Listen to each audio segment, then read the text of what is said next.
Hello friends, स्वागत है आप सभी का हमारे यूट्यूब चैनल में। तो फ्रेंड्स, आज हम सब बात करने वाले हैं यहाँ पर कि सुप्रीम कोर्ट में जो आज सुनवाई होनी थी, बीएड और बीटीसी का जो विवाद चल रहा था कि प्राइमरी में बीएड शामिल होगा या नहीं होगा, इस पर आज हम बात करें क्योंकि सुप्रीम कोर्ट में आज सुनवाई हुई थी इसकी बीएड वर्सेस बीटीसी विवाद की। तो क्या कुछ सुनवाई हुई है, क्या होने वाला है, बीएड के पक्ष में है या फिर डीएलएड के पक्ष में, क्या कुछ हुआ है, अपडेट क्या है आज का, ये सब आज हम बताने वाले हैं।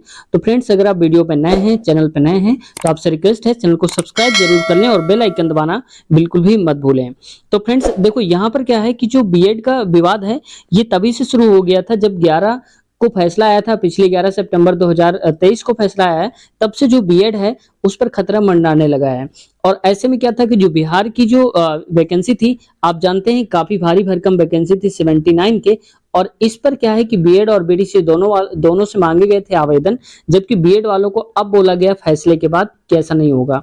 तो दोस्तों, बिहार सरकार ने क्या करा था, बिहार सरकार गई थी सुप्रीम कोर्ट और उसने वहां पर एक अपील दायर करी थी कि जो हमारे बीएड वाले कैंडिडेट हैं वो इस भर्ती प्रक्रिया में शामिल करे जाएं, उन्हें बाहर न किया जाए, क्योंकि हमारा जो नोटिफिकेशन आया था वो आपके जजमेंट आने के पहले आ गया था और आपका जजमेंट जो है वो बाद में आया था। तो इस वजह से हमारी अपील है कि बीएड वालों को शामिल करा जाए। ये किसने करा था, ये करा था बिहार सरकार ने। कहां पर? सुप्रीम कोर्ट में। अब आज सुनवाई इसमें से क्या हुई, देखो यहाँ पर आज की ही इमेज है, कोर्ट नंबर 7 में यहाँ पर हुई है सुनवाई। तो कोर्ट नंबर 7 में क्या सुनवाई हुई है, तो देखो फ्रेंड्स, जब इनके पास ले जाया गया मसला, तो जो जज हैं, 2 जज हैं यहाँ पर, तो इनसे बोला गया कि इस पर जब उन्होंने देखा तो उनके लिए तो सब कुछ नया था, क्योंकि जो बेंच थी इसने फैसला नहीं दिया था। यानी कि 11 सितंबर को जो फैसला आया था, इन जजों ने फैसला नहीं दिया था, ये नए जज थे जिन पर इस बेंच पर ले जाया गया। यानी कि इस बेंच पर ये केस नहीं करा गया था पहले, यानी कि फैसला इन्होंने नहीं दिया था। अब क्या हुआ कि जब इनके पास ले जाया गया केस, तो इन्होंने बोला, देखा कि भाई इसके बारे में तो हम पूरी तरीके से अभी जानते भी नहीं कि मसला क्या है। तो इन्होंने कहा कि जब तक हम पूरा डिटेल नहीं जान जाते हैं इसके बारे में कि पहले इसके बारे में क्या है, क्या क्या इसके सबूत हैं और क्या मसला क्या है, तब तक हम इस पर कुछ नहीं करना चाहते हैं। तो इन्होंने क्या कहा जज ने कि एक काम करो, हम आपको ऑप्शन दे देते हैं। इन्होंने बोला कि हम आपको ऑप्शन ये दे देते हैं कि पहले नंबर पर ऑप्शन ये है आपका कि चाहो तो आप जिसने फैसला दिया है, जिस बेंच ने फैसला दिया है, तो हम आपका जो केस है वो वहां पर ट्रांसफर कर दे रहे हैं। तो अब जो सरकार थी उसने बोला कि नहीं, हम वहां नहीं जाएंगे, वहां जाने से इनकार कर दिया कि हम उस बेंच पर नहीं जाएंगे जिसने फैसला दिया है, क्योंकि फैसला वो ऑलरेडी सुना चुके हैं, तो उनके पास जाएगा तो वो कैंसिल कर देंगे।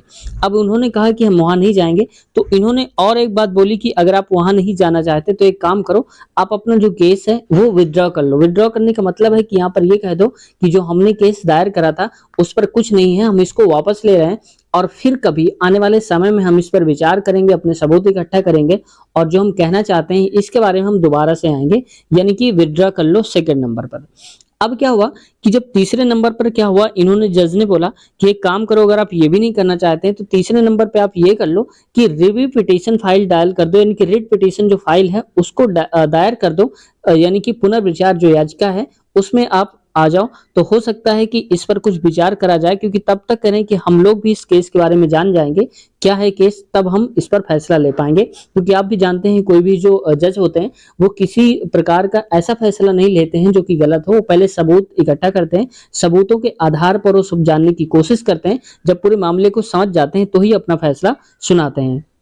तो फ्रेंड्स, इन्होंने क्या बोला, जो जज थे उन्होंने बोला कि देखो, आपका जो केस है वो आपने करा है, लेकिन जो बीएड के कैंडिडेट हैं उन्होंने भी इस पर रिव्यू पिटीशन दायर करी है। अब वो उन्होंने बोला जज ने कि जो आपने पिटीशन दायर करी है तो बीएड वाले जो कैंडिडेट हैं उन्होंने भी इस पर दायर करी है, तो इसकी जो सुनवाई है वो होनी है 13 अक्टूबर को। ठीक है, दिन कौन सा पड़ रहा है? फ्राइडे को पड़ रहा है। तो उन्होंने बोला कि 13 अक्टूबर को जो इसकी सुनवाई होनी है कि बीएड वालों ने जो याचिका दायर करी है, तो इसी पर आपका केस आ जाएगा 13 अक्टूबर को। यानी कि कहने का मतलब है फ्रेंड्स कि आज की जो सुनवाई है उसको टाल दिया गया है 13 अक्टूबर तक के लिए, यानी कि इसकी अगली सुनवाई जो होगी वो 13 अक्टूबर को होने वाली है। और इसका असर क्या क्या पड़ेगा, तो फ्रेंड्स देखो, इसका असर ये पड़ेगा कि अब आपका जो रिजल्ट है वो इस पर टिक गया है, यानी कि रिजल्ट में भी देरी देखने को मिल सकती है, क्योंकि यहाँ पर 13 को सुनवाई होगी। अब 13 को हो सकता है कि केस को थोड़ा आगे बढ़ा दिया जाए, और अगर नहीं बढ़ता है इन केस तो जो भी यहाँ पर फैसला आएगा 13 तारीख को, इसके बाद ही आपका रिजल्ट आएगा। यानी कि आप मान लो कि 15 के बाद ही रिजल्ट आने के चांसेस दिख रहे हैं आप लोगों के, यानी कि जो पीआरटी वाले हैं उनके लिए, बाकी के लिए तो कोई प्रॉब्लम नहीं, टीजीटी और पीजीटी के लिए। तो मेन मुद्दा तो लड़ाई जो है वो पीआरटी के लिए ही है। तो इनका जो रिजल्ट है हमने बता दिया कि 15 के बाद ही आने के चांसेस है। कब, जब केस आगे नहीं बढ़ा तो की बात कर रहे हैं। तो फ्रेंड्स उम्मीद करते हैं आज की वीडियो पसंद आई होगी। अगर चैनल पर नए हैं, अगर आप कुछ पूछना चाहते हैं या कहना चाहते हैं तो कमेंट सेक्शन ओपन है, आप वहां से पूछ सकते हैं या अपनी बात रख सकते हैं। मिलते हैं नेक्स्ट वीडियो में। अगर आप चैनल पर नए हैं सब्सक्राइब कर लीजिए, क्योंकि आपका एक सब्सक्राइब हमें बहुत बड़ी उम्मीद देता है। तब तक अपना ख्याल रखिए। Take care, bye bye.